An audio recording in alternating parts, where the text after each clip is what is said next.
हर हर महादेव।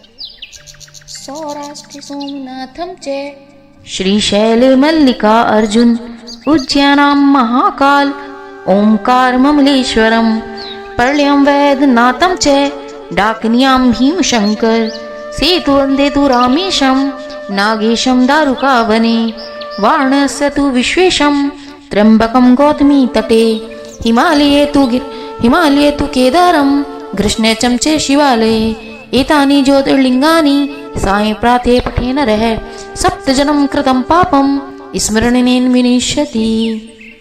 हर हर महादेव भक्तों, जैसे कि आप मंत्र से ही समझ गए होंगे कि 12 ज्योतिर्लिंगों का आह्वान है और स्मरण है, और इसी के साथ हम शुरू करेंगे 12 ज्योतिर्लिंगों की कथाओं की सीरीज। और उसमें हम आज प्रथम ज्योतिर्लिंग जो कि हमारा सोमनाथ है और सौराष्ट्र देश में स्थित है, उसकी कथा का श्रवण आपको करवाएंगे। श्रावण मास में चल रहा है ये पवित्र महीना, उसमें आप लोग श्रवण करेंगे 12 ज्योतिर्लिंगों की कथाएं। और आज सौराष्ट्र में उपस्थित सोमनाथ कथा को हम आपको वर्णन करेंगे। इसी के साथ हम पहले भगवान शिव का, भगवान सोमनाथ ज्योतिर्लिंग का ध्यान करेंगे। सौराष्ट्र देशे विशदे अतिरम्यं ज्योतिर्मयं चन्द्रकलावतंसं भक्ति प्रदानाय कृपावतीर्णं तं सोमनाथं शरणं प्रपद्ये तं सोमनाथं शरणं प्रपद्ये। गुजरात प्रांत के काठियावाड़ क्षेत्र में समुद्र के किनारे सोमनाथ नामक विश्व प्रसिद्ध मंदिर में यह ज्योतिर्लिंग स्थापित है। यह क्षेत्र प्रभा क्षेत्र के नाम से भी जाना जाता है। पुराणों में हम इसे प्रभा क्षेत्र के नाम से ही जानते हैं। यह वही क्षेत्र है जहाँ श्री कृष्ण ने जरा नामक व्याध के बाण को निमित्त बनाकर अपनी लीला का संवरण भी किया था। यहाँ के ये ज्योतिर्लिंग की कथा पुराणों में इस प्रकार वर्णन है। दक्ष प्रजापति की 27 कन्याएं थीं। उन सभी का विवाह चंद्रदेव के साथ हुआ, किंतु चंद्रमा का असमस्त अनुराग व प्रेम उनसे केवल अपनी एक पत्नी रोहिणी के प्रति अत्यधिक था। उनके इस कृत्य से दक्ष प्रजापति की अन्य कन्याएं बहुत ही अप्रसन्न थीं। उन्होंने अपनी यह व्यथा कथा अपने पिता महाराज दक्ष को सुनाई। जब दक्ष प्रजापति ने इसके लिए चंद्रदेव को अनेकों प्रकार से समझाया कि उन्हें अपनी समस्त पत्नियों को एक समान प्रेम करना चाहिए, किंतु रोहिणी के वशीभूत उनके हृदय पर इसका कोई प्रभाव नहीं पड़ा। अंततः दक्ष ने क्रुद्ध होकर उन्हें क्षयग्रस्त हो जाने का श्राप दे दिया। इस श्राप के कारण चंद्रदेव तत्काल क्षयग्रस्त हो गए। उनके क्षयग्रस्त होते ही पृथ्वी पर सुधा, शीतलता, वर्षण का उनका सारा कार्य रुक गया। चारों ओर त्राही त्राही मच गई।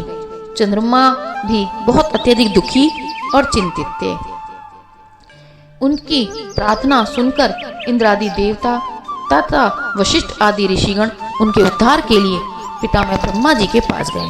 जब ब्रह्मा जी ने सारा वृतांत सुना, तब ब्रह्मा जी ने कहा, चंद्रमा, आपके शाप विमोचन के लिए अन्य देवताओं के साथ पवित्र प्रभा क्षेत्र में आपको जाकर मृत्युंजय भगवान शिव की आराधना करनी चाहिए। उन्हीं की कृपा से अवश्य ही आप इस शाप से, कष्ट से निवारण पा सकेंगे और रोग मुक्त हो सकेंगे। उनके कथानुसार चंद्रदेव ने मृत्युंजय भगवान शिव की आराधना का सारा कार्य प्रभास क्षेत्र में जाकर किया, और वहीं उन्होंने घोर तपस्या करते हुए 10 करोड़ बार मृत्युंजय मंत्र का जप भी किया। इससे प्रसन्न होकर मृत्युंजय भगवान शिव ने उन्हें अमृत प्रदान किया।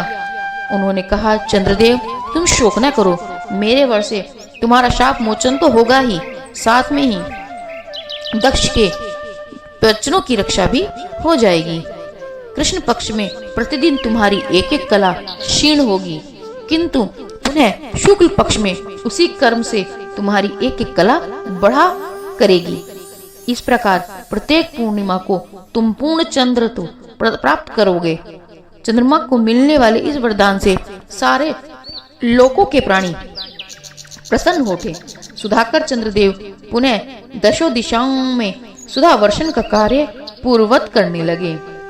इस तरह चंद्रदेव भी श्राप मुक्त हुए और राजा दक्ष की भी वचनों की रक्षा भगवान शिव ने की। श्राप मुक्त होकर चंद्रदेव ने अन्य देवताओं के साथ मिलकर मृत्युंजय भगवान से प्रार्थना की कि आप माता पार्वती के साथ सदा के लिए प्राणों के उत्तरार्धार्थ यहाँ निवास करें। भगवान शिव उनकी इस प्रार्थना को स्वीकार करके ज्योतिर्लिंग के रूप में माता पार्वती के साथ तभी से यहाँ रहने लगे। पावन प्रभास क्षेत्र में इस स्थित सोमनाथ ज्योतिर्लिंग की महिमा महाभारत, श्रीमद् भागवत कथा तथा स्कंद पुराणों में विस्तार से बताई गई है। चंद्रमा का नाम एक सोम भी है।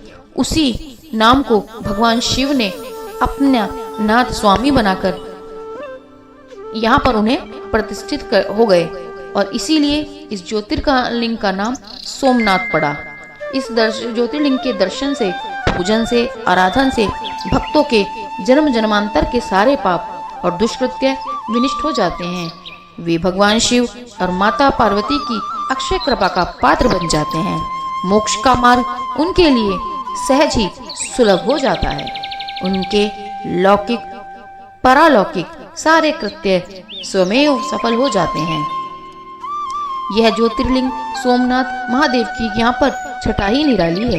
यह तीर्थ स्थान देश के प्राचीनतम तीर्थ स्थानों में से एक है और 12 ज्योतिर्लिंगों में इस ज्योतिर्लिंग को प्रथम स्थान प्राप्त है। शिव पुराण में भी इसकी कथा का वर्णन है। शृंगवेद में भी सोमेश्वर महादेव की महिमा का उल्लेख है। यह ज्योतिर्लिंगों में पहला ज्योतिर्लिंग कहा ही गया है। ऐतिहासिक सूत्रों के अनुसार इस मंदिर पर बहुत आक्रमणकारियों ने आक्रमण किए, किंतु यह वापस अपने अस्तित्व में आता रहा और हम लोगों के लिए दर्शन के लिए हमेशा खुला ही रहा है। इसी के साथ आज की कथा को हम यहीं पर समाप्त करते हैं। अगले दिन फिर हम मिलेंगे दूसरे ज्योतिर्लिंग की कथा के साथ। इसी के साथ आप बने रहिए धार्मिक रहस्य के साथ और हमारे चैनल को सब्सक्राइब कीजिए, लाइक कीजिए और शेयर कीजिए।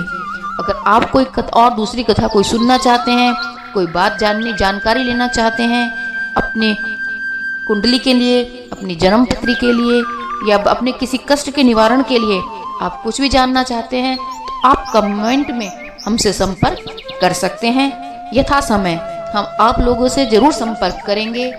धन्यवाद। हर हर महादेव।